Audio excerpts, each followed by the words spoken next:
Squishies! Welcome back to another vlog. This is Rocko's Modern Life Static Cling. And I don't know. I guess I'll just start by prefacing this with I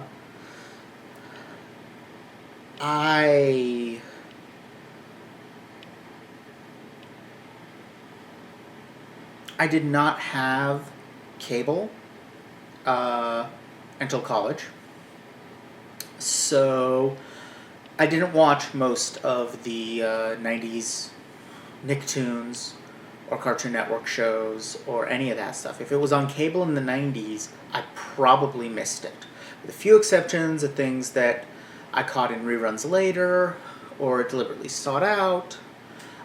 In the case of Rocko's Modern Life, I did see a little of it, because it was on a lot when I was in the hospital recovering from surgery in 2000. And so I watched a lot of it. However, that was like 1 week, and I was recovering from surgery. So I have pretty vague memories of it. I did not remember the big heads or the fat heads at all. I didn't know how the series ended. I pretty much only remembered Rocko himself and very vaguely Heifer.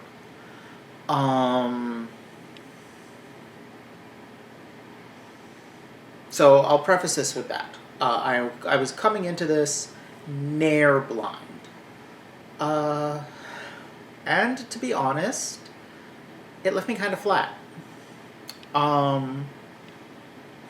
I feel like it took a good point of, we need to embrace and accept change. It's inevitable. Stuff happens. The world moves on with or without us. And sort of undercut and undermined it a lot.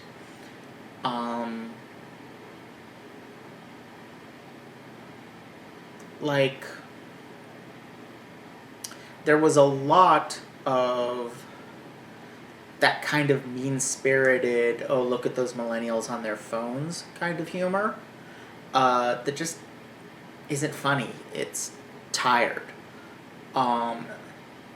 And to basically just do a series of gags like that and then turn around at the end and say, oh, by the way, change is good, it doesn't really work. And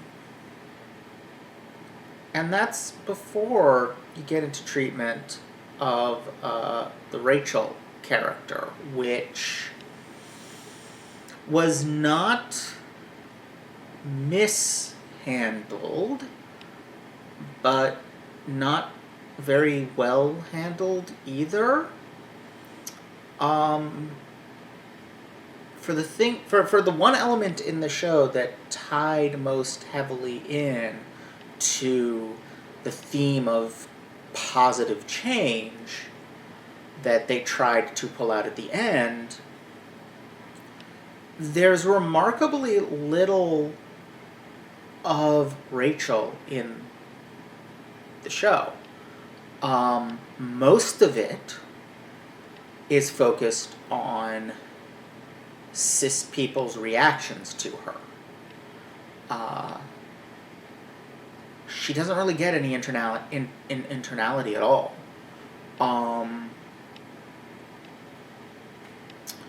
And I mean, obviously, on this, I'm a little biased. But at the same time, I think if you're gonna have a trans character as an exemplar of a positive change that needs to be accepted,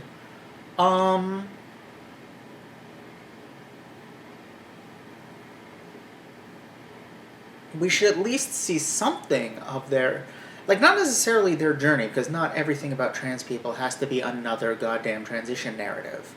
I actually like that has already completed her transition at the moment we meet her.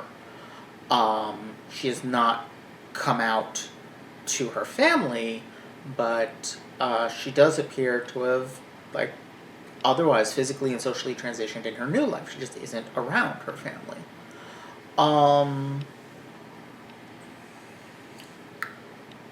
And transition and coming out aren't the same thing anyway.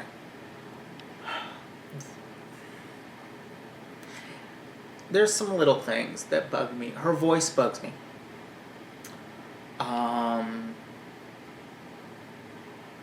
Because are there trans people who don't try to change their voice? Sure. But it feels like an ongoing man in a dress joke. Like, because there are repeatedly jokes about either the very masculine, really, really big man at the beginning speaking in this very feminine voice until we see him, and the old lady who has a very masculine voice after she falls over. Like, that is a well the show keeps going to for humor. And so it feels like mockery to have that juxtaposition with Rachel. And in particular, because she has such a deep, like, chesty voice. This is someone, the voice actor is clearly, like, speaking from their chest, which does make people's voices deeper and more stereotypically masculine. I mean, compare this to this. They're very different sounding, and the voice actor was obviously doing the former. Most cis men grow up learning to instinctively do that, while most women, just from imitating, like most cis women, just from imitating the people around them, tend to speak from their throat, which is how you get this slightly different registers, slightly higher pitch, and very different resonances. And it's very common for trans people who have learned the wrong one for their gender to have to switch. I would prefer you not, but you can go back to old videos of mine and find that I'm pretty typically speaking like this, which is sort of in between the two. I'm not deliberately putting my voice down in my throat, but I'm not down in my chest, but I'm not deliberately putting it up in my throat either. My old natural speaking register was kind of in between. And I still sometimes slip into that when tired, but I've actually practiced keeping it up in my throat. And that's something that makes me doubtful that any trans people were involved in making this. Apparently, they had some observers from GLAAD to help them treat the storyline respectfully, but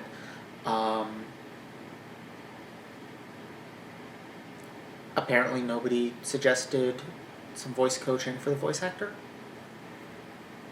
Or if they did, they weren't listened to.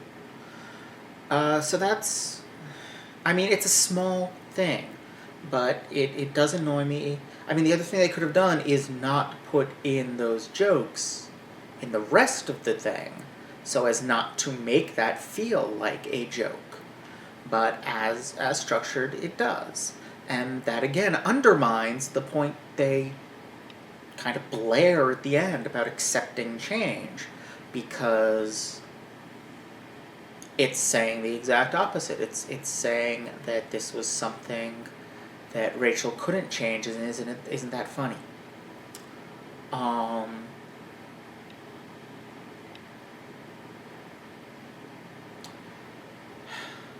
And there's a lot. I mean, there's a lot of other jokes. Like the other one that rankles for me is the chameleons talking about how computers allow you to shovel out cheap.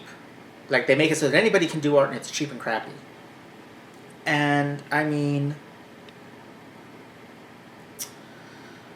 has Joe Murray just never seen a Filmation cartoon from the 70s? You don't need computers to shovel out cheap, crappy cartoons. Like, people have done it before.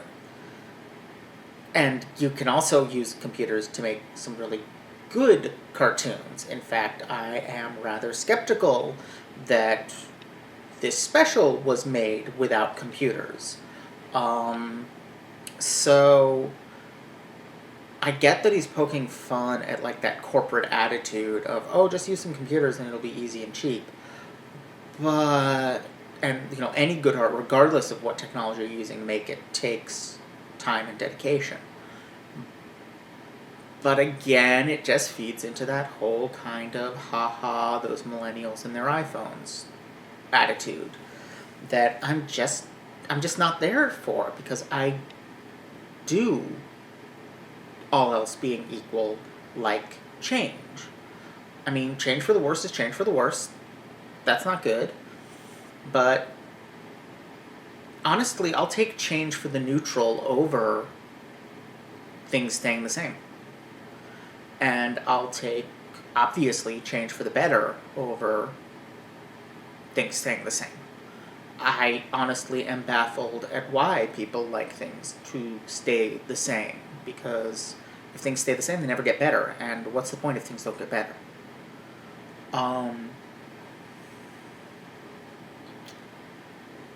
Yeah, and I don't know. I guess I'm just not a fan of this special. The pacing was a little slow. I mean, it was 90s cartoon pacing, so it was a little slow. A lot of slapstick. Excuse me. Jokes given lots of room to breathe, which has its advantages, but it kind of requires that each individual joke land, and a lot of the jokes in this didn't for me. So, yeah. I think that's about it. Don't forget to like, comment, subscribe. Check out my Patreon for early access to vlogs, essays, let's plays, and more. And I will see you all next time. Bye!